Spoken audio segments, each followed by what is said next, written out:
Então, bom dia a todos. Estamos aqui na segunda aula da unidade 2 do nosso curso de Modelagem Matemática e Simulação 2. Nessa unidade, a gente está interessado em desenvolver a solução analítica de equações diferenciais parciais.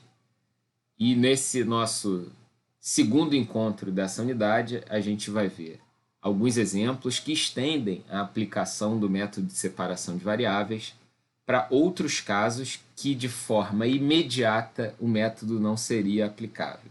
Então, a gente vai ver algumas estratégias para transformar um problema que, originalmente, naturalmente, não seria aplicável o método da separação de variáveis, mas as manipulações que a gente vai proceder permite que a gente use o método.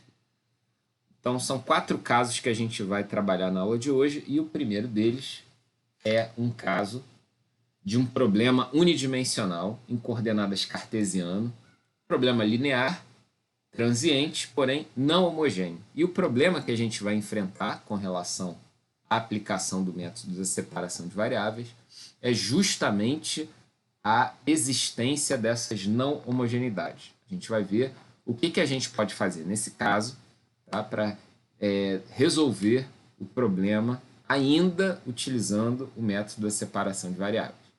E, de antemão, eu já aviso a vocês que o objetivo do nosso próximo encontro é continuar ainda nessa discussão das soluções analíticas, pensando num método novo, que vocês ainda não conhecem, mas que permite resolver uma classe muito maior de problemas, e, em especial, esse método vai ter sua utilidade exaltada por conta de, vamos dizer assim, problemas de não homogeneidade generalizada.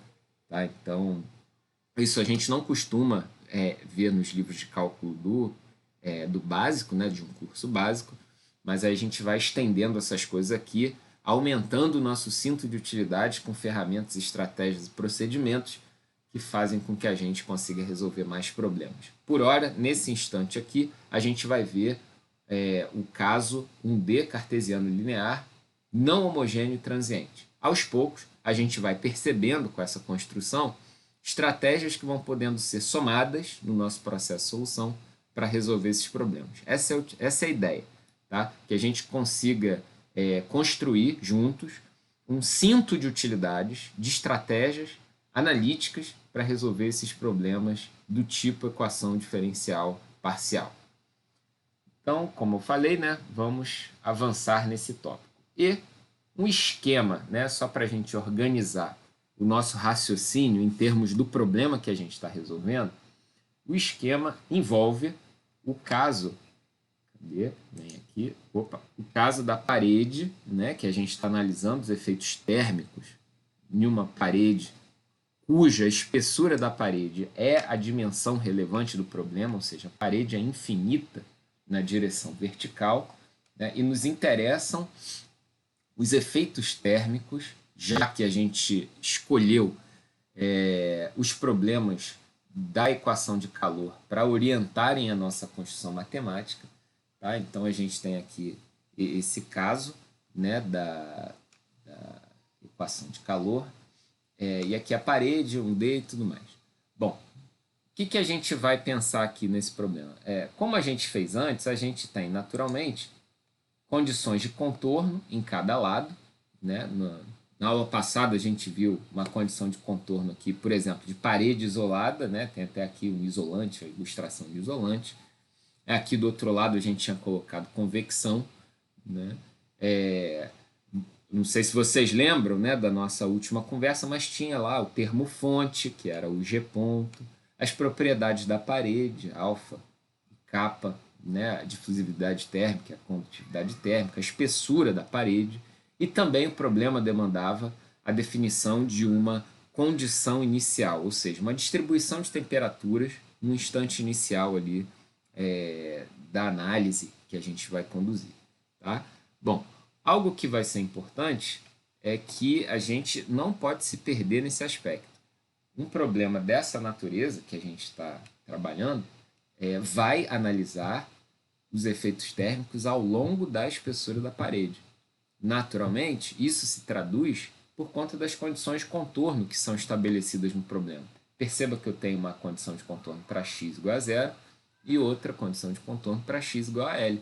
Ou seja, isso aqui já indica a direção em que eu posso resolver o problema, porque eu preciso dessas informações. No eixo y não tenho absolutamente nada. Então, algo que até convém, né, vocês ficarem ligados, às vezes um exercício, algum problema que vocês venham a enfrentar, né, ao longo da vida profissional, que pode ter uma espécie de, vou chamar de enunciado, né, mas uma formulação um pouco mal definida, um pouco confusa e tal. Prestem atenção nas condições de contorno que são possíveis de serem delimitadas para o seu problema. Às vezes, isso é que vai definir a dimensionalidade do caso que vocês vão investigar, né? É lógico que o fato de você não conseguir estabelecer bem as condições de contorno, isso não é, vamos dizer assim, diretamente relacionado à dimensionalidade do problema. Mas, né, às vezes, uma coisa meio confusa pode, às vezes, gerar uma confusão. Você não sabe se vai resolver um problema 2D ou 1D, né, 2D ou 3D. Então, prestem atenção nas condições de contorno que são possíveis de serem definidas, né, e pensem, né, que as outras direções serão tratadas como infinitas, né, como é o caso aqui da parede que a gente está vendo. Então, a gente tem uma parede cuja direção x é que nos interessa para avaliar a distribuição de temperaturas aí, num caso transiente, ou seja, ao longo do tempo, e com essa distribuição espacial, né, ao longo da direção x. Bom, numa situação como essa, se a gente quiser definir o problema de forma bastante geral, o problema que a gente precisa definir, ele vai assumir o seguinte perfil. Não se assustem, tá? Mas é porque eu tento aqui escrever o problema numa forma generalizada. Notem aqui que a gente tem a equação de governo com o termo fonte. A gente tem aqui condições de contorno estabelecidas de forma genérica, de forma que eu posso escolher se vai ser temperatura especificada, se vai ser convecção, se vai ser fluxo de calor especificado, bastando definir valores para essas constantes aqui, A0, A1, B0, B1. Tá? Essas são as condições de contorno definidas, a primeira na posição x igual a zero, a segunda na posição x igual a L. E a condição inicial. Tá? Notem também, nessa estrutura que está apresentada aqui, que a gente tem uma diferença de sinal. Tá?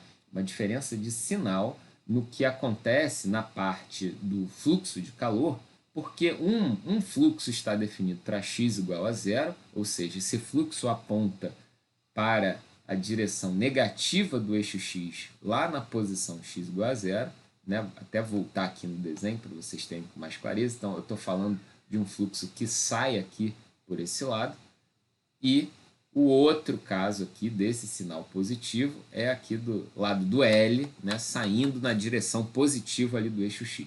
Então, a gente precisa ficar bastante atento com esse sinal, tá? Porque ele justamente está indicando a direção de saída ali desse fluxo de calor. Tá? Então, e a gente tem também esses termos aqui, né, o φ0 e o φ1, né, definidos também de forma bastante genérica, tá? Que a gente pode escolher valores ou formas funcionais para definir exatamente, especificamente, o nosso problema. Mas note o seguinte, tá? Olhando o problema da forma como ele está concebido, né, se eu assumo essa formulação geral, né, se eu assumo essa formulação geral na forma como ela está exposta aqui, nessa imagem, nessa estrutura, a gente pode perceber de maneira especial esses termos aqui que definem as não homogeneidades do problema. Note, nesse caso, que essas não homogeneidades, elas todas dependem da variável x apenas. Tá? Então, é o caso que a gente vai abordar agora. Quando a gente está falando de não homogeneidade, a gente está falando dessas possíveis homogeneidades que podem aparecer tanto na equação de governo quanto nas condições de contorno, porém dependentes apenas da variável x. tá? Como a gente tem aqui, para a fonte de calor, para os fluxos de calor em x igual a zero, em x igual a L. Fale, Flints, por gentileza. Pois não.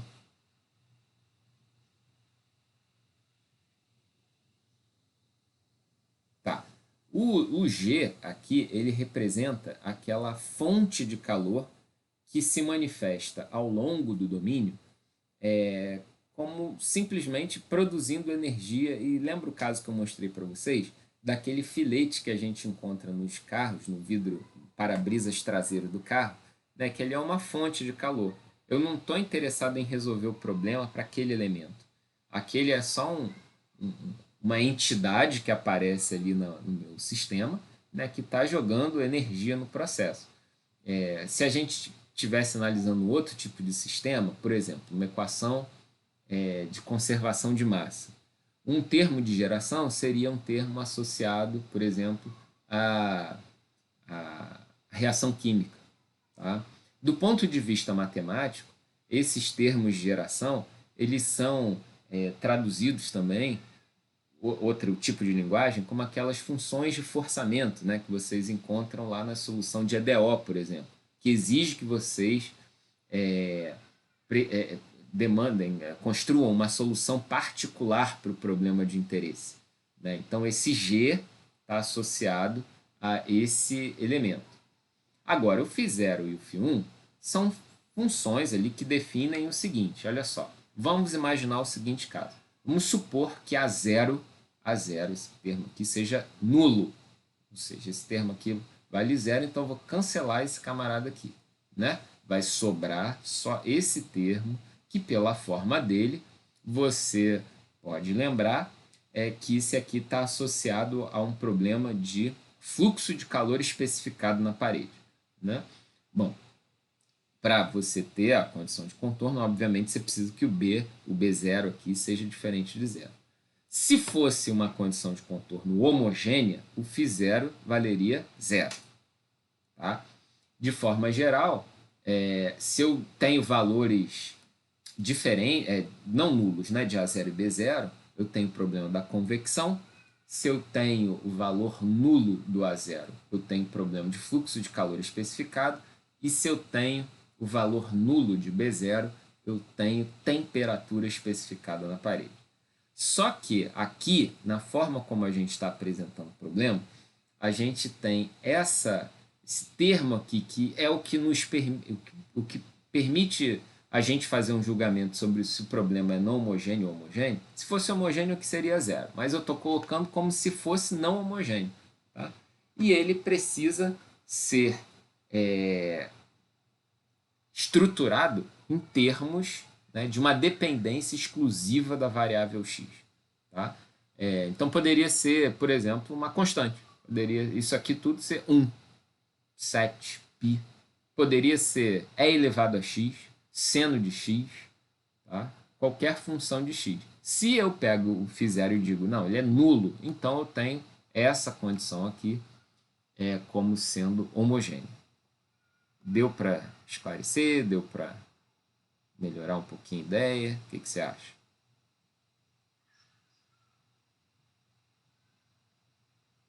Beleza.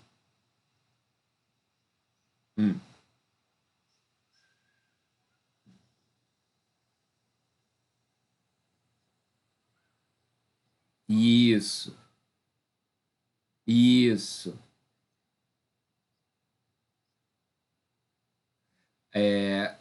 Não, vamos dizer assim, que com isso você está ganhando flexibilidade, né, para lidar com os seus problemas, porque aí eu consigo investigar sistemas e fenômenos mais amplos do que aqueles que você aprendeu a lidar lá em Cálculo 4. Ali você só conseguia resolver coisas que se transformavam em homogêneas assim quase que de imediato, às vezes fazendo uma simples mudança de variáveis para fazer um deslocamento ali na função, né? Uma translação simples. Mas aqui não. Aqui a gente consegue impor nas fronteiras do sistema condições de contorno já bastante diferenciadas. Eu posso colocar, por exemplo, um meio que vai ser semicondutor de calor, alguma coisa que atenue o processo de condução de calor, né? Então, eu passo a poder resolver muito mais problemas usando essas abordagens generalizadas. E naturalmente, o caso que você aprendeu lá no seu curso de cálculo 4, ele vai se tornando um caso particular desses casos mais gerais. Então essa que é a ideia, que a gente vá conseguindo expandir a nossa capacidade de resolver problemas, associando àqueles problemas mais fundamentais os penduricalhos. Que penduricalhos são esses? A gente tem a não homogeneidade, a gente tem a questão de linearidade ou não linearidade, que é o pior sempre para se lidar, e a gente tem também a questão da dimensionalidade. A gente pode pegar um problema depois, 2D, e ver como que ele se torna mais complexo. Tá? Então, é isso. Assim, aquilo que você aprendeu lá em cálculo 4, né, ele de certa forma está associado ao que a gente viu na nossa última conversa, que é o método da separação de variáveis na sua forma mais simples.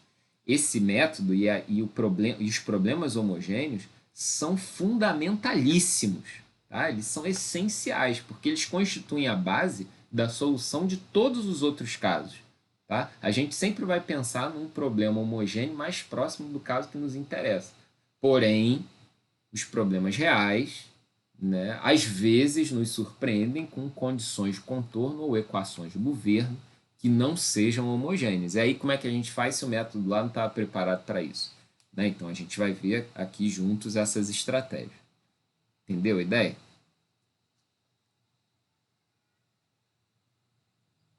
Valeu. Bom, então essas não homogeneidades, da forma como elas estão concebidas aqui, né, todas dependentes de x, a gente pode dizer que elas têm um caráter permanente, ou seja, elas não dependem do tempo, né? Elas dependem apenas da posição em que eu estou analisando o fenômeno, né? Dependem de x. Então, isso é uma particularidade dessas não homogeneidades, desse problema que a gente está trabalhando aqui. Depois a gente vai ver outras não homogeneidades que podem levar em conta a questão do tempo. Tá? Mas esse caso aqui, as não homogeneidades dependem exclusivamente da variável x. E acaba sendo um caso mais geral do que os da aula passada, porém, né, ainda com essas limitações. Estratégia que a gente vai usar para resolver esse problema envolve a quebra da minha solução, né, T de xt, né, temperatura em função de x do tempo, em dois termos. Tá? Um associado vamos dizer assim, ao regime permanente do problema, tá? Que estou chamando aqui de TSX, e outra associado a um caráter transiente da minha solução.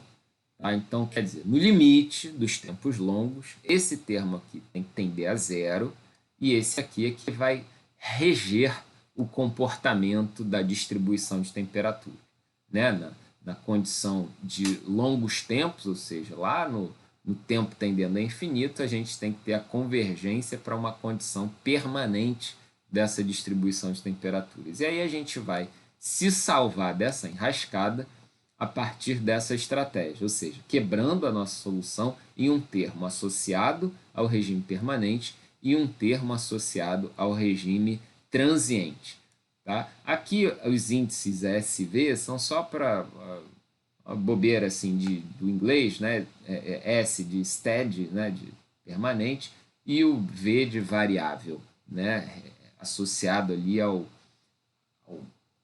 período transiente, ou seja, enquanto as alterações de temperatura ocorrem, né, ao longo do tempo. Né? Já pensando que esse termo aqui tem que tender a zero para tempos longos. Bom, ao adotar essa estratégia, né, na nossa equação de governo, ou seja, o que a gente vai fazer? A gente vai pegar esse bloco aqui e substituir o T por TS mais TV. Tá? Então, a gente vai pegar isso aqui, jogar aqui, né, e ver o que vai aparecendo na nossa equação de governo. Então, aplicando na EDP, a gente tem aqui, ó, coloco até em cores para facilitar a sua visualização. Então, a gente tem aqui do lado a derivada no tempo, vai simplesmente ser a soma, e a derivada espacial, tá? TSTV, TSTV, beleza. Bom, levando em conta, né, a natureza das funções, como a gente definiu ali naquela estratégia, tem coisa aqui que se cancela, como, por exemplo, a derivada no tempo da temperatura permanente. Pô, se é permanente, né, ela não pode variar no tempo, então esse termo daqui vai a zero. Tá? E o que sobra? Bom, com isso sobram, né, esses termos aqui, esses 4 aqui restantes, tá? Sendo que a gente tem a seguinte particularidade.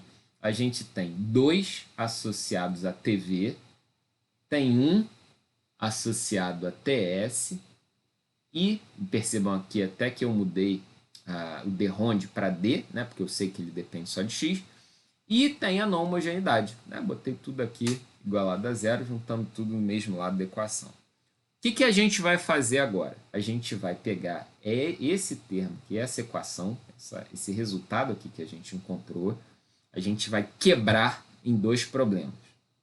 Tá? Então, a gente vai escolher, a gente vai arrumar o problema para que a gente faça uma opção adequada, conveniente para a solução que a gente quer encontrar. Qual é essa escolha adequada? A gente vai quebrar esse problema da forma como ele está aqui, em uma equação do regime permanente, tá? Que nós vamos juntar o termo permanente e as não homogeneidades, tá? Que no caso aqui é o g ponto de x sobre k, e outra que é a equação do regime permanente, do regime transiente, que vai ficar só com os termos associados a TV. Tá? Então, o que a gente está dizendo aqui? Que a gente vai pegar, aplicando aquela estratégia na nossa EDP, né, a gente vai fazer uma opção de jogar os termos não homogêneos associados ao problema do regime permanente, para conseguir liberar o problema transiente, gerando um caso homogêneo. Então, essa que é a nossa estratégia. Isso a gente fez com a equação de governo. Agora a gente precisa fazer o mesmo com as condições de contorno. Então, pegando, por exemplo, a condição de contorno lá em x igual a zero, vou fazer a mesma coisa. Quebrar em TS, TV, e ver o que sobra dessa reorganização. Como não tem derivadas em tempo, né, aqui, eu fico mais leve para fazer essa reorganização, mas eu vou ter que fazer opção também sobre a não homogeneidade. E a gente já pensou, né, ali imediatamente atrás, e o que fazer com as não homogeneidades. A gente junta, no caso, permanente, ou seja, no TS. Tá? Então, vou deixar aqui junto do TS o meu φ0, que é a não homogeneidade, e deixar para o TV uma condição de contorno homogênea. Maravilha! Fazemos isso para a condição de contorno em x igual a zero e também faremos isso para a condição de contorno em x igual a L. Tá? Só precisamos tentar para o sinal aqui e não errarmos, né, na construção da solução, porque esse sinal aqui é danado de derrubar a gente nas soluções. Tá? De um lado é menos, do outro é mais. Então, se a gente pega ali a nossa condição de contorno em x igual a L, substituo, ó, mais direitinho, e vou fazer a separação. TS vai ficar com φ1, PV vai ficar com uma condição de contorno homogênea. Beleza. Bom, feito isso, tem mais um probleminha ainda para a gente desatar o nó. O probleminha é o seguinte, a gente tem a condição inicial que é definida para a solução do problema, não é nem para TS, nem para TV. Mas a gente vai usar essa estratégia para fazer o seguinte, a gente vai pegar aqui, ó, substituir nosso T por TS mais TV, e TV, obviamente, já que é uma condição inicial, a gente vai trabalhar o TV no instante inicial. A gente sabe, né, a partir dessa estratégia que a gente está utilizando, que essa soma tem que dar a distribuição inicial ali dos valores, o meu f de x que foi definido lá na estruturação do problema. Ah, tudo bem. Então, a gente vai dizer o seguinte, a gente vai pegar o PV, vai deixar ele isolado e vai defini-lo como f de x menos ps de x. E só para ficar uma representação mais compacta do problema que a gente vai resolver, a gente vai chamar de f asterisco. Tá? Ou seja, o que isso já nos obriga a pensar? Que eu vou precisar dessa resposta, tá? Da solução do problema permanente para conseguir resolver o caso transiente. Então, assim, em resumo, o que a gente tem? Esse problema, ele nos causa, nos gera dois problemas a resolver. O primeiro é um problema homogêneo, associado ao caso transiente, a parcela transiente da minha solução, TV de xt, e um problema particular associado ao regime permanente, tá? Que é o TS de x. Então, a gente vai ter que resolver, efetivamente, dois problemas, um homogêneo e um particular. Bom, qual o problema homogêneo, então, que a gente tem para resolver? O problema homogêneo é esse. Olha que familiar, né? Você tem aqui uma equação de governo para o caso, para a parcela transiente homogênea. Você tem duas condições de contorno homogêneas e você tem a condição inicial. Esse problema homogêneo está associado à parcela transiente da solução. Tá? E a gente tem o problema particular, que recebe, tá, as não homogeneidades. E aí, obviamente, né, você já deve estar estranhando, aqui está faltando, né, o φ0 de x e o φ1 de x. Então, aqui eu vou consertar na versão final dos slides, não se percam. É óbvio que aqui deveria ter φ0 de x e o φ1 de x. Tá? Então, esse problema aqui, ele acolhe, tá, todas as não homogeneidades do problema se elas forem definidas exclusivamente em termos das variáveis, da variável x. Tá? Então, eu vou botar sobre o caso permanente, já que as não homogeneidades têm esse caráter permanente. Então, vou jogar no caso permanente a solução do caso, dessa parcela permanente da minha solução. Tá? Então, não se esqueçam, aqui deveria ter φ0 de x e φ1 de x. Aqui tem alguns erros, né? Isso aqui foi uma correria danada. Aqui deveria ser TS também, tá? Ao invés de TV. Mas podem ficar tranquilos que eu vou consertar isso para mandar a versão final dos slides. Então, esse problema aqui particular, ele está associado a TS, tá? E esse aqui, o problema homogêneo, ele é a parcela transiente associada ao termo TV. Então, só para destacar bem, vocês não se perderem, não se confundirem, aqui, essas condições de contorno são estabelecidas em TS, não em TV, e aqui está faltando φ0 de x e φ1 de x. Tá? Vou consertar, mandar para vocês. Bom, isso aqui do jeito que está, problema homogêneo você resolver. Né? Basta usar o que a gente viu lá na aula passada. Né? O caso de aplicação lá do método de separação de variáveis, que a gente reuniu, consolidou tudo numa tabela única, né? Que dava conta de todos os casos. E o problema particular, ele é um problema muito simpático, muito simples, porque ele não é nem uma EDP, ele é uma EDO. Né? Resolver essa EDO, para vocês, é trivial, né? Porque aí a gente pega, substitui nas condições de contorno, a gente já vai saber o jeitão disso daqui. É óbvio que depende da forma do g ponto de x, né? Se for uma constante, se for um seno, se for um cosseno, se for um erro, função erro, né? Se for constante e tal, né? Isso tudo vai impactar na solução dessa EDO de segunda ordem, e aí você vai aplicar as condições de contorno e vai ver qual é a solução para o regime permanente. Tá? Ao fazer isso, você vai estar em condições de resolver o problema homogêneo, né, da parcela transiente da solução. Vamos tentar deixar as coisas um pouco mais claras, colocando um exemplo, né, só para traduzir um pouco essa questão das condições de contorno. Vamos pegar esse exemplo aqui.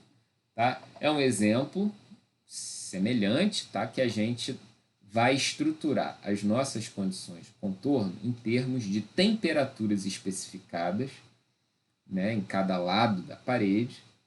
E é isso, assim. A gente vai ter isso de não homogeneidade previsto para esse caso. Então, qual o problema que se coloca diante de nós? O problema vai ser esse.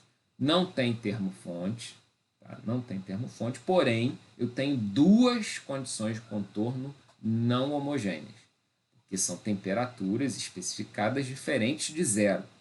E eu tenho, naturalmente, ali a condição inicial que eu preciso sempre, né, para resolver esses casos dependentes do tempo.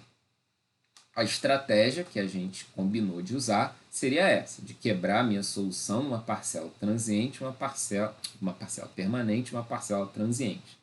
Tá? De imediato, pode pegar uma folha de caderno, fazer um rascunho, aquele seu caderno da Copa do Mundo de 98, né, com Ronaldinho na capa e tudo mais. Você vai pegar aquele seu caderno que está lá no cafufo da sua casa, você vai começar a substituir essa estratégia que a gente tem aqui e ver o que sobra para a gente resolver.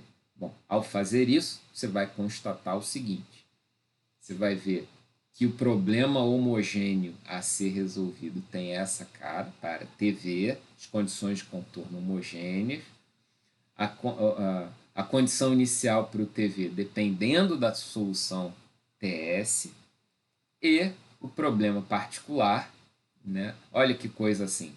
Uma equação diferencial ordinária de segunda ordem, mas dessa forma. Qual a solução disso daqui? A solução disso aqui é trivial, né? É uma reta, né? 2 vezes a derivada da zero, uma reta, né? Cujas extremidades têm valor T1 e T2, né? Então, em função da posição ali do domínio, esse acaba sendo o problema particular a ser resolvido. Ou seja, eu despejo no problema particular que está associado ao comportamento permanente todas as não homogeneidades do meu problema.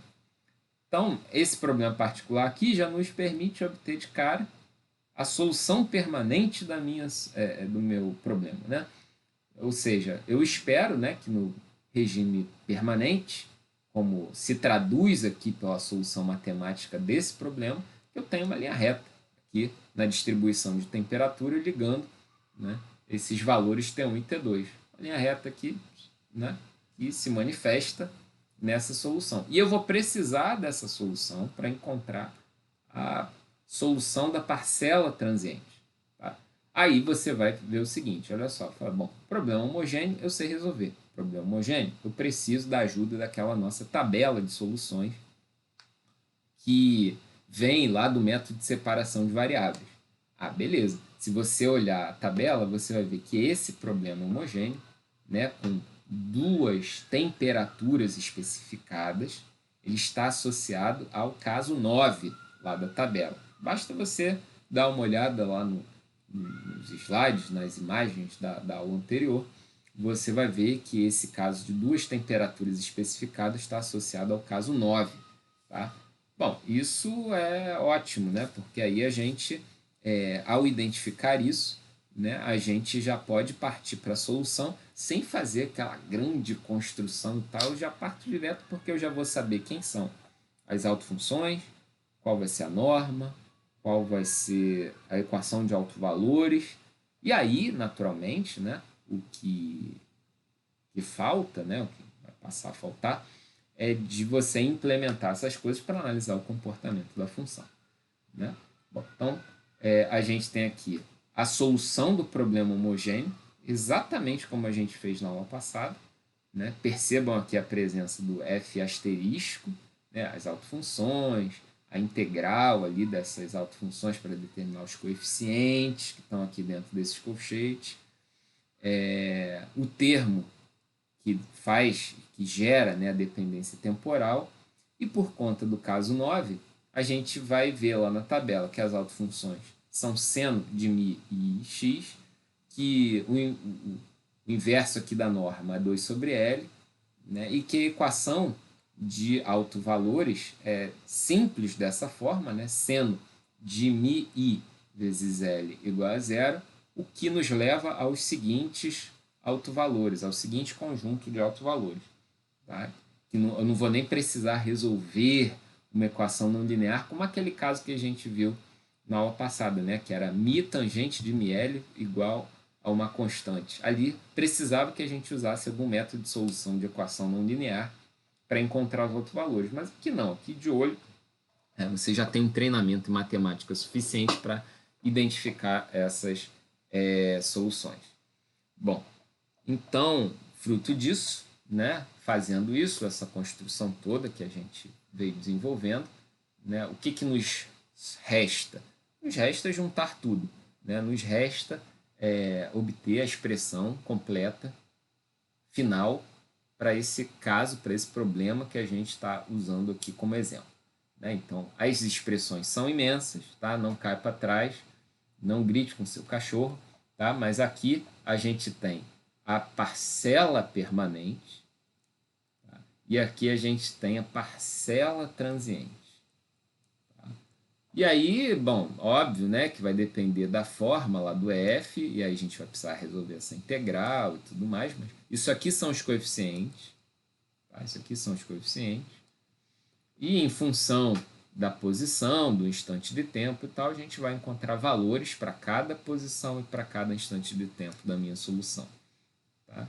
Note que para tempos tendendo a infinito, ou seja, tempos longos, esse termo daqui ele vai ficando cada vez menor, muito pequenininho, restando apenas o meu comportamento permanente.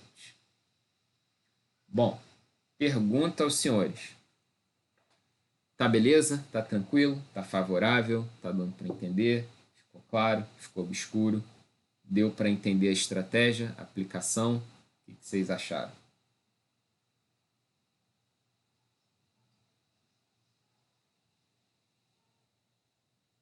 Beleza. Ótimo, maravilha. E aí, Fernanda? Fernanda não dormiu não, né? Pelo amor de Deus. Fernanda, você tá viva aí, né? Ah, bom. Agora sim. E aí, o Medeiros? Medeiros tá vivo ou tá tomando chimarrão? Opa, maravilha. Isso aí. Bom saber que há pessoas aí do outro lado. Não, que vocês não me abandonaram aqui. Maravilha. Diga, fala. Não vai mais não? Hum.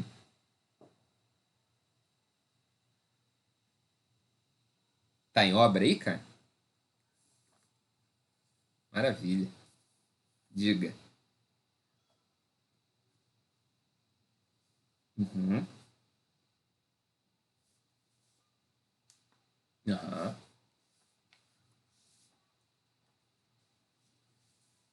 Tá, vamos lá. Às vezes os alunos ficam, de certa forma, angustiados com essa questão de unicidade, que faz parte, obviamente, né, do estudo das equações diferenciais parciais. Assim, a gente não tem tempo para desenvolver essas questões ao longo da nossa discussão, porque essas soluções elas são ultra consagradas aí ao longo da história. Então, eu vou deixar essa sua pergunta para você mesmo dar uma pesquisada, entendeu? Mas isso está mais associado ao problema do método de separação de variáveis gerar soluções únicas do que esse caso daqui. Porque a única proposta que a gente tem, quer dizer, na verdade são duas, né? A quebra ali em solução permanente e transiente, mas no método de separação de variáveis também tinha um problema, né? A gente propor que a solução tenha aquela forma de um produto, né? Essa eu vou deixar para você, porque realmente a gente não vai ter tempo de lidar com essas coisas aqui. Mas, de fato, é uma preocupação nobre, né? Se você estivesse lidando com um matemático, né? Discutindo com ele, ele ia ficar subindo pelas paredes, né? Porque a gente basicamente aplicou o método e fez estratégias consagradas, obviamente, para encontrar essas soluções. Ele não vai ficar gastando um latim danado buscando, né, garantir a unicidade dessas soluções. Então, vamos combinar isso, né, apostando na história de aplicações dessas soluções. Beleza?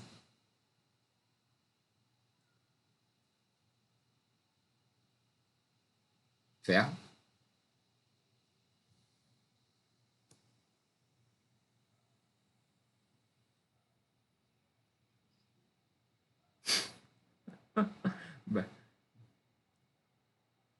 Ferro, você nos ouve?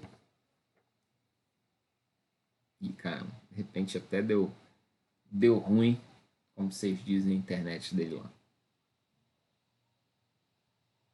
Bom, mas qualquer coisa depois ele volta a pergunta. Mas assim, de qualquer forma, já que o Flintz comentou aí, você entendeu, Flintz? Assim, às vezes isso de fato é uma preocupação, mas para a gente não vai ser, porque a gente vai dar crédito à história dessas soluções, entendeu?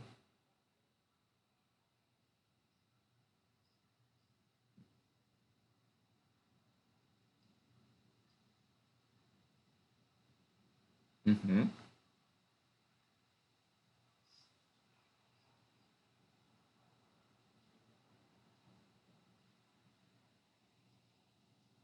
Isso, isso. Para a gente aquilo é assunto passado. A gente está querendo analisar comportamentos, a gente quer implementar essas coisas no computador, coisa que a gente ainda precisa fazer, né? Pegar essas expressões na forma desses somatórios, né? E gerar os gráficos dessas soluções, né? Para ver dificuldades que a gente vai ter ao longo do domínio para dar conta, né? Desse fenômeno. Então, encontrar os autovalores, fazer os somatórios, ver a convergência em cada ponto do domínio. Esse é um problemaço quando a gente está lidando com essas soluções analíticas. Né? Em função da posição do domínio, eu vou precisar de mais ou menos pontos para convergir o valor ali, em termos de uma precisão definida. Tá? Em função das condições de contorno também. Né? Isso tudo impacta ali a nossa solução, né? Análise da solução. Então, a solução ela é exata, sim, ela é analítica, perfeita e tal. Porém, né, como a gente não consegue fazer o somatório até infinito, né, aí a gente tem que ver essa implementação computacional desse somatório para ver a convergência dos valores. Ferro, eu acho que você caiu aí, mas você conseguiu ouvir alguma coisa do que eu disse? Ah, então beleza. Bom, então o que a gente vai ver agora é o seguinte: a gente vai dar mais um passo, tá? E aí é um passo, de certa forma, ousado, que já vai aumentar substancialmente a complexidade aqui das nossas soluções, mas vocês já estão ligados o suficiente para acompanhar com tranquilidade. O caso que a gente vai fazer agora, ele trata de um problema 2D, ou seja, bidimensional, cartesiano, linear, homogêneo e transiente. Tá? Então, eu dou um passo atrás no problema da homogeneidade, eu volto a trabalhar um problema homogêneo, mas eu preciso desenvolver o problema que aparece por conta de ter uma solução bidimensional, tá? De ter um problema bidimensional. Isso já vai gerar uma complicação adicional que a gente precisa aprender a lidar com ela para depois ver um caso, por exemplo, 2D não homogêneo. Né? Então, por isso que eu digo, a gente vai somando estratégias nesse processo de aprendizado. A gente vai vendo saídas para cada particularidade do problema, para a gente ver o que pode fazer. E é lógico, né, que o que eu vou montar para vocês desenvolverem, né, em termos assim de uma avaliação. Vou juntar um problema com outro, né, juntar uma particularidade matemática com outra, e ver como que vocês se organizam para resolver o problema, demonstrando, vamos dizer assim, flexibilidade de aplicação dessas estratégias. Né? Saber sintetizar essas estratégias num problema que tenha duas dificuldades, três dificuldades, coisas assim. Tá? Então, só para vocês já ficarem ligados no que se espera quando a gente está vendo essas técnicas. Bom, então problema 2D cartesiano linear homogêneo transiente. Problema 2D. Isso diz que a nossa solução vai ter a forma, né, de uma temperatura em função de x, y e t. A gente vai...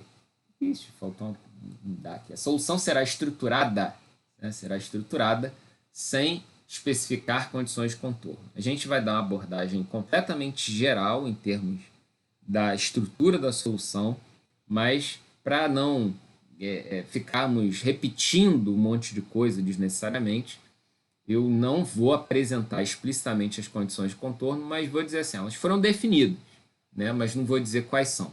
Tá? E num caso que tenha elas definidas exatamente, a gente vai usar tudo que a gente já viu antes.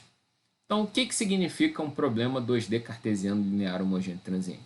Significa que a gente vai resolver num domínio bidimensional cartesiano, ou seja, vai ser num retângulo, né, onde eu tenho aqui os limites desse retângulo na posição A para o eixo X e posição B para o eixo Y, e eu vou ter condições de contorno definidas nas 4 fronteiras do sistema e a condição inicial, tá? Que precisa, obviamente, ser função de x e y, né? Porque depende das variáveis espaciais, mas não das temporais.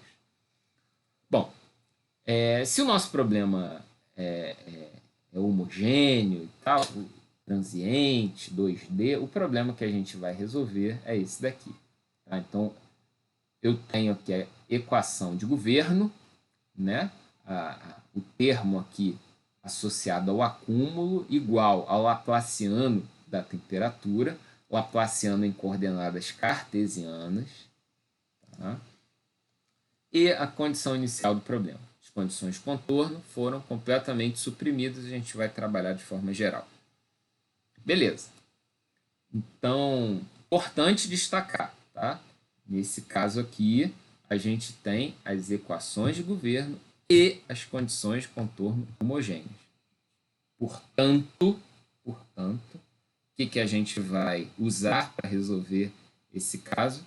O tradicional método de separação de variáveis. A gente só precisa ver o que a gente faz por conta do problema ser bidimensional.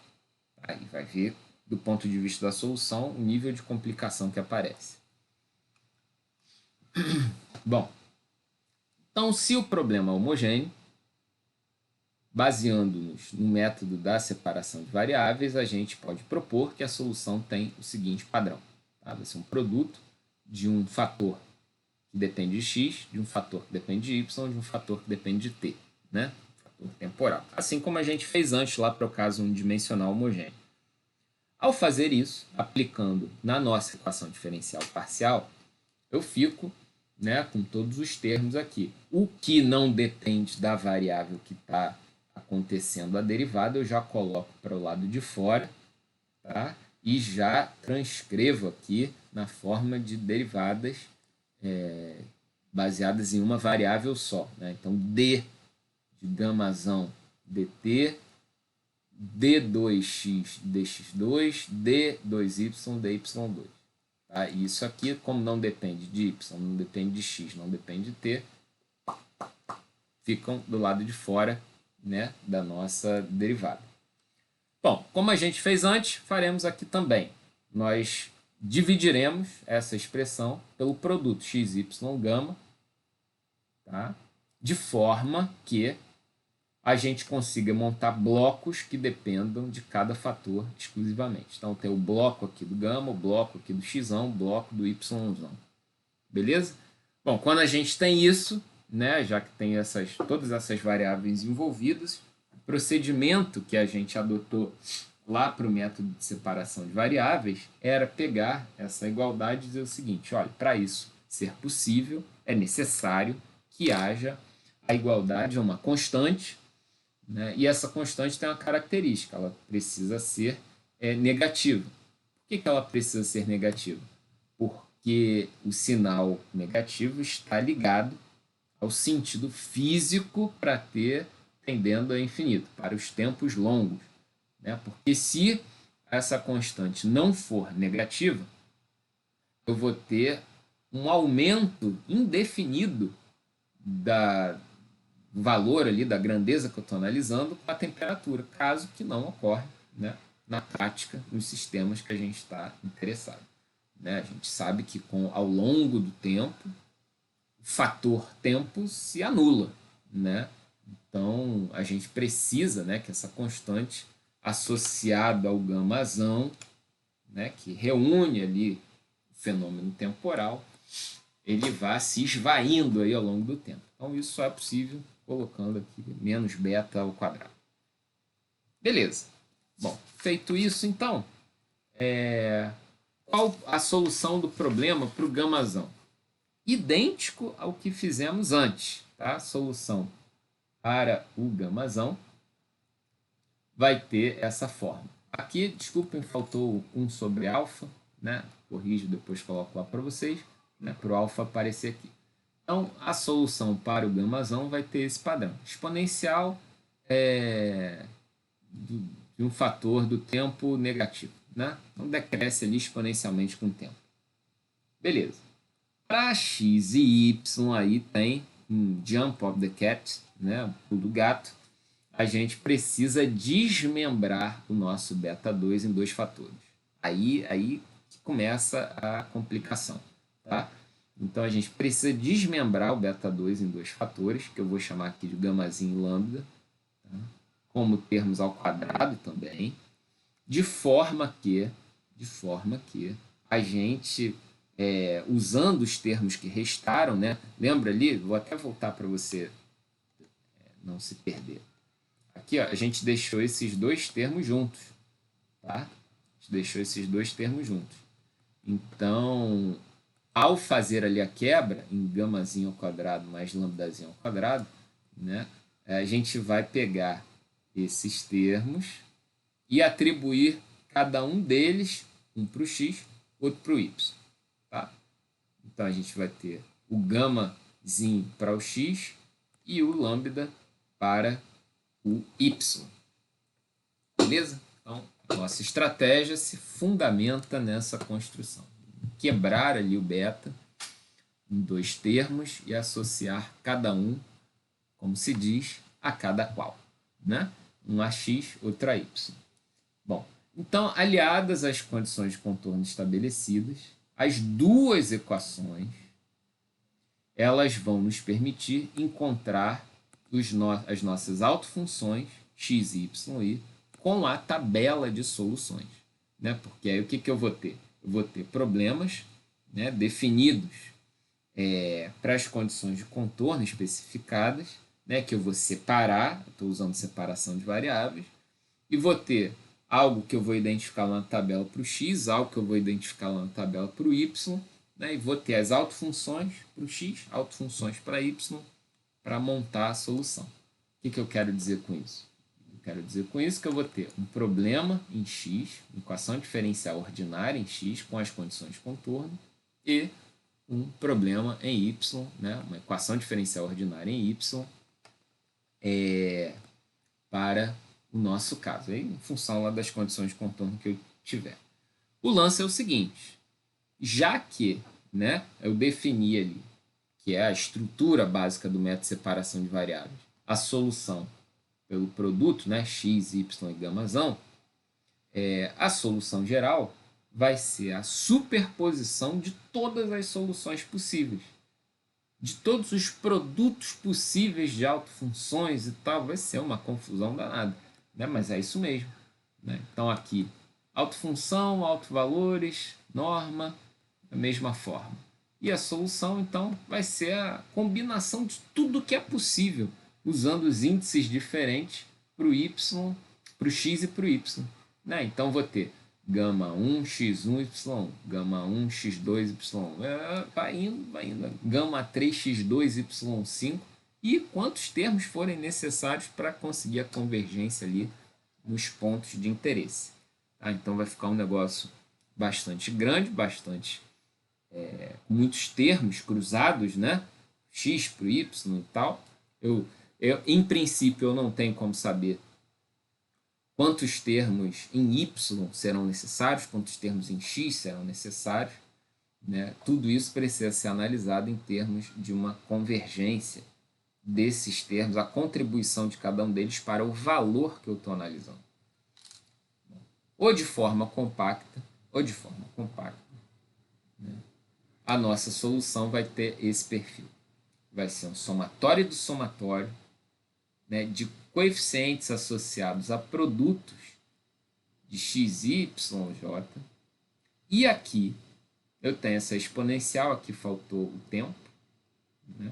O tzinho aqui, vou colocar depois, até marcar aqui para não esquecer. E esse termo daqui é que nos vai dar uma certa dica, tá, de quantos termos eu vou considerar para cada um deles. É lógico, né, que esse fator temporal aqui da exponencial, quanto maior esse número, menor vai ser o impacto desse termo, né? Então, eu tenho que considerar essas combinações possíveis aqui para a soma dos primeiros valores possíveis que gerem os menores valores dessa soma, né? Então, é algo que a gente precisa se organizar direitinho para ver. Então, a gente até pode pensar o seguinte, em deixar de analisar os termos, os autovalores isoladamente, para pensar na soma dos quadrados deles, né? E aí faz uma lista disso, né? Para ver quais serão os termos que precisarão ser considerados aqui quando a gente estiver calculando valores. Essas soluções, baseadas nesses métodos analíticos, né, elas demandam essencialmente organização, estruturação da solução para calcular valores. Senão, a gente constrói, na verdade, uma confusão generalizada e não consegue analisar o problema. A gente precisa, na verdade, organizar a nossa solução como se fossem tabelas, né, de termos que vão ser somados em cada passagem desse somatório e tudo mais. Bom, então, para especificar a solução geral, né, a gente tem aqui a solução geral, tem que consertar aqui, colocar o tzinho, colocar. A partir dos coeficientes, a gente precisa usar a condição inicial do problema que a gente ainda não usou. Condição inicial definida por uma distribuição em função de x e y. O que implica, né, a gente ter essa condição inicial? Ela implica o seguinte, que o termo lá, dependente do tempo, né, lembrando aqui que eu tenho que colocar o tzinho, vai ser levado à unidade, né, exponencial de 0 a 1, de forma que eu tenho f de xy igual a esse somatório de somatório desses produtos de x e com y, j. Maravilha. Para a gente determinar os nossos coeficientes, c e j, a gente tem que apelar agora para a ortogonalidade das autofunções. Algo que a gente já aprendeu a usar quando estava lidando lá no caso unidimensional, né? Então, essa ortogonalidade vai nos ajudar a encontrar os coeficientes desse processo somatório duplo aqui.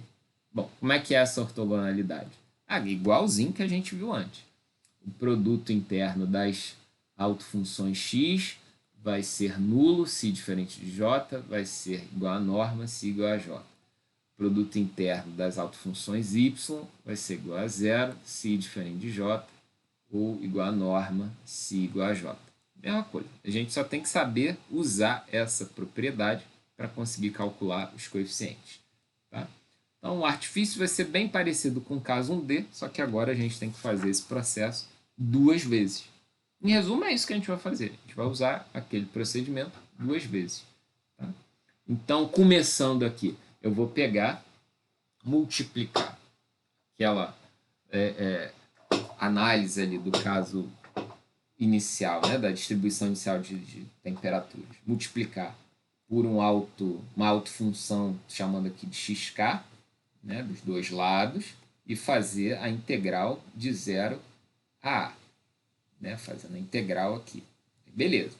Essa integral, a gente sabe, principalmente desse lado, que ela só vai ter um valor diferente de zero, que é quando o i for igual ao k, né? Conta ali da ortogonalidade das autofunções. Ou seja, eu vou ter, por conta disso, um somatório, né, o meu x está associado ao i, né? Então eu vou cancelar o somatório no x para ficar só o ij e vou ter uma parcela desse coeficiente determinado, né? Associado à norma aqui da nossa autofunção x. Tá? Vou repetir o procedimento para o y. Multiplicar por um yn também, para depois multiplicar o quê? Esse resultado aqui que eu tenho, né? Olhando aqui, ó, tem esse termo, com esse aqui, essa igualdade, vamos multiplicar os dois lados pelo yn, integrar em y de 0 a b. Tá? E aí, bom, aqui vai ficar essa integral dupla, de 0 a de 0 a b, mas aqui eu vou poder usar a ortogonalidade, tá? Que só vai levar a um único valor quando j é igual a n. Né? Então, a gente tem ali para todos os outros, já que a gente tem um somatório, para todos os outros igual a zero, né? Quando i diferente de j. E no caso único de i, desculpem, aqui é igual, tá? Igual, quando i igual a j, a gente tem a norma ali, transcrita. Isso aqui até conserto rápido agora. Ops, só um instante. E a gente, isso aqui é fácil.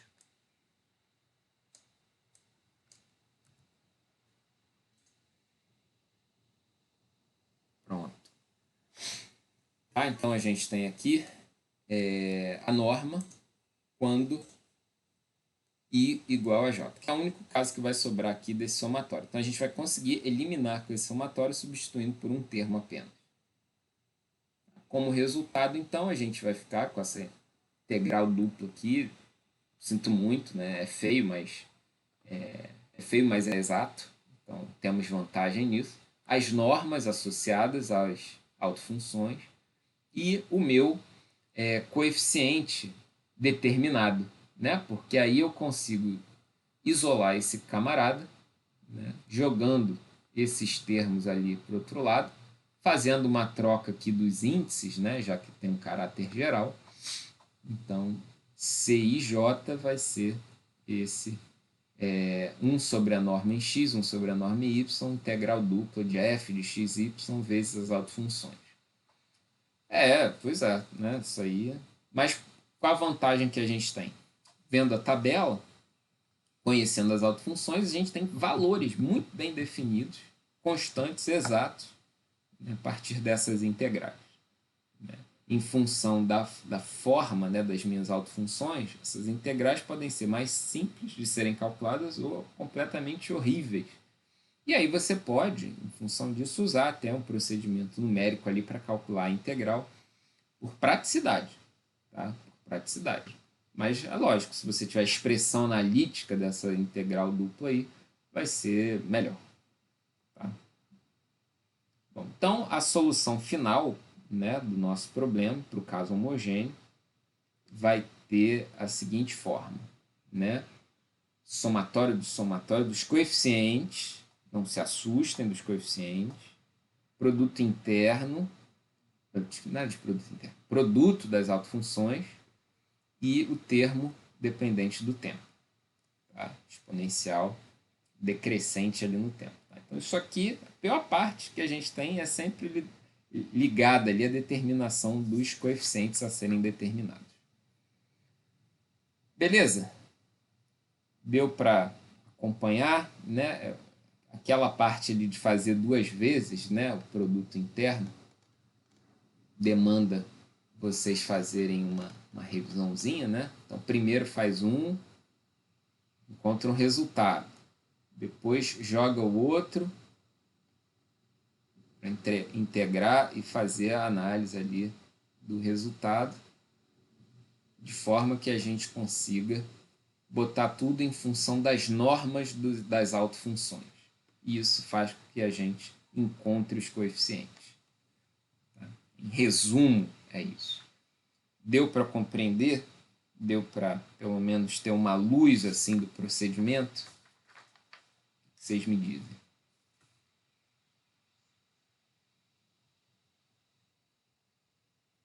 Beatriz, deu para entender? Não ouvi o que você falou. Beleza, mano. Maravilha. Tá, então vamos fazer o seguinte, olha, já são 9h50, vocês devem estar cansados. Vamos fazer uma pausa, tá? 9h48 exatamente. 10h10 a gente volta. 20 minutos, tudo bem? Então, vou cortar aqui meu microfone. 10h10 a gente retoma para ver os dois casos que nos restam. A gente dá essa estirada e mata a nossa conversa de hoje. Nesse instante, a Beatriz vai lá tomar o café da manhã dela, que ela deu um pinote da cama, acordou meio atrasada hoje, vai tirar o atraso para voltar com todo o gás logo depois aí do intervalo. Tudo bem? Então, 10h10, aguardo vocês de volta aqui.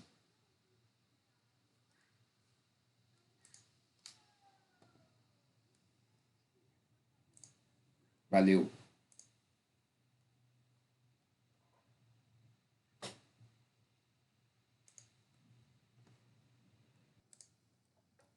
Bom, então agora a gente vai partir para mais um caso, que é o problema bidimensional, né? Pegando carona no que acabamos de ver, cartesiano, linear, não homogêneo permanente. A gente vai trazer o problema da não homogeneidade para o caso bidimensional, né, que a gente acabou de tratar de uma forma homogênea. Já vimos as particularidades que aparecem devido à não homogeneidade, só que a gente vai colocar um detalhe, né, nessa história, detalhe que a gente não tinha tratado ainda, que é o seguinte: o nosso caso 2D, cartesiano linear não homogêneo, ele será permanente ao invés de transiente, né? A gente vai resolver um problema permanente não homogêneo.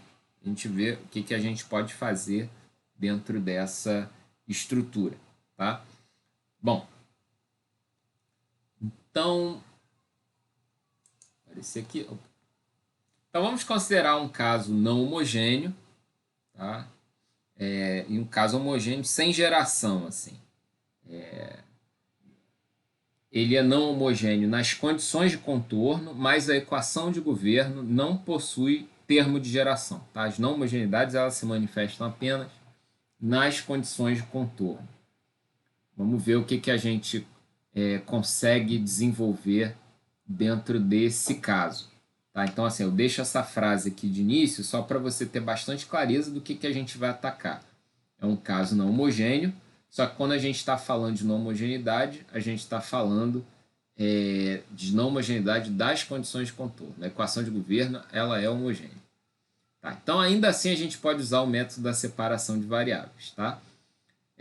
Quando a gente tem apenas uma condição de contorno não homogênea, a gente pode resolver o problema por separação de variáveis diretamente. Tá? Esse caso permanente, a gente consegue resolver por separação de variáveis de forma direta se tiver apenas uma condição de contorno não homogêneo. Isso você pode até brincar aí no seu final de semana, chamar o irmão Luberiaga para resolver o caso quase que junto ali dos carrinhos. Né? Pega ali uma folhinha de papel, está estacionando os carrinhos e resolvendo o caso permanente 2D com uma condição de contorno não homogêneo. Mas, né, se tiver mais de uma condição de contorno não homogêneo, aí já precisa entrar em cena a irmã Luberiaga. O irmão Luberiaga já não vai ser mais capaz de fazer isso por enquanto, né? Porque daqui a um curto tempo ele já vai estar curtindo nosso canal no YouTube, assistindo nossos vídeos na internet, vai estar plenamente habilitado a aplicar o método de separação de variáveis. Então, nesse caso, a irmã Luberiaga entra em cena para fazer o quê? Para dizer para o irmão Luberiaga que ele precisa dividir o problema em tantos problemas quantos forem necessários, mas que possuem apenas uma condição de contorno não homogêneo. Tá? Então, essa é a estratégia que vai ser utilizada para esse caso. O problema permanente 2D, com várias não homogeneidades nas condições de contorno. Você dividir o problema em quantos forem necessários, onde cada um vai ter apenas uma não homogeneidade, né? Obviamente, nas condições de contorno. Se a gente está pensando numa situação bastante geral, a gente vai traduzir esse raciocínio a partir de um exemplo, tá? Vai ser um caso exemplar para a gente entender o esquema de funcionamento dessa divisão. Bom, então o exemplo é o seguinte: imagina, né, que eu tenho ali o meu domínio bidimensional e nesse domínio eu tenho temperaturas especificadas em cada lateral aqui do retângulo. Tá? Isso aqui indica temperaturas especificadas em cada contorno do problema. Então, que valores de temperatura são esses? T1 barra, T2 barra, T3 barra, T4 barra. Né? Bom, então, traduzindo isso na forma da estrutura do problema que a gente vai resolver, o que nos resta é esse problema matemático. Tá? As condições de contorno das temperaturas especificadas e a equação de governo permanente para o nosso problema. Notem, não há termo de acúmulo. Tá? A gente está lidando diretamente com o Laplaciano de t igual a zero. Né? Então, é isso. É isso que a gente vai ver o que precisa fazer. Bom, qual é a estratégia? Decompor a solução em 4 termos correspondentes ao número de não homogeneidades. Então, se a gente tem 4 não homogeneidades, a gente vai ter que ter a nossa solução final composta por 4 termos, T1, T2, T3, T4, todas dependentes de x e y. Tá? Cada uma dessas soluções vai conter apenas uma não homogeneidade que a gente vai conseguir resolver diretamente pelo método da separação de variáveis. Se você não entendeu, eu desenho para você. Tá? O que eu quero dizer é o seguinte, que se a gente tem um problema com 4 condições de contorno não homogêneas, a gente vai pegar um problema de cada vez, onde cada um deles vai ter apenas uma não homogeneidade. Tá? Essa é a estratégia que a gente vai usar para esse caso 2D, não homogêneo, as condições de contorno, e permanente. Beleza? Então, obviamente, a gente vai ter que resolver 4 problemas, né? Mas todos, pelo menos nesse exemplo aqui que a gente está lidando, têm a mesma estrutura, a mesma cara, né? Mas poderiam ser condições de contorno completamente diferentes uma da outra. Né? Temperatura especificada de um lado, convecção do outro, fluxo especificado na terceira e tal. Bom, e aí compor essa solução. E esse caso aqui é bacana porque isso permite, inclusive, a gente fazer umas análises das soluções numéricas, né? Quando a gente aprender, né? E comparando esses resultados, avaliando o erro das soluções e tal, fica um negócio bem interessante de se analisar. Mas vai lá, né? Vamos seguir aqui na nossa solução analítica e uma vez entendido esse nosso esquema, né, de composição, a gente vai estruturar 4 problemas permanentes que possuam apenas uma homogeneidade cada um deles, tá? E aí a gente separa dessa forma. Necessariamente, a gente vai ter que resolver os 4. Porém, para não tornar esse nosso encontro aqui um enfadonho, né, eu vou resolver apenas um deles para que a gente não fique massacrado aqui por mais do mesmo.